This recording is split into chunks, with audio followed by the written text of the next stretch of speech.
कवानी धिया पापा जी से बात है।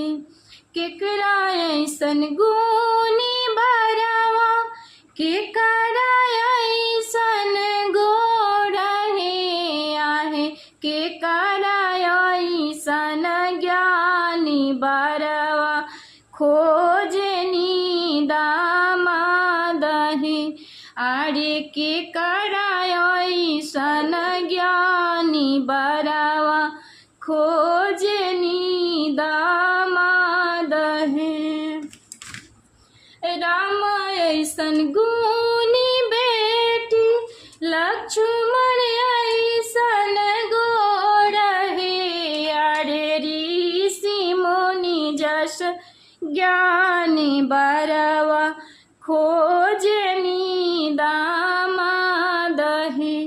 अरे ऋषि मुनि जस ज्ञानी बरवा खोजनी दामाद है।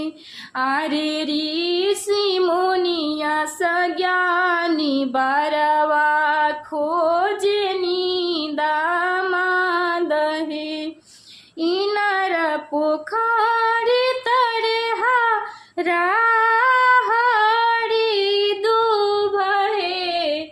आहे पूछली कवानी बेटी पापा जी से बात है। अरे पूछली कवानी धिया भैया जी से बात है। अरे पूछली कवानी धिया भैया जी से बात है।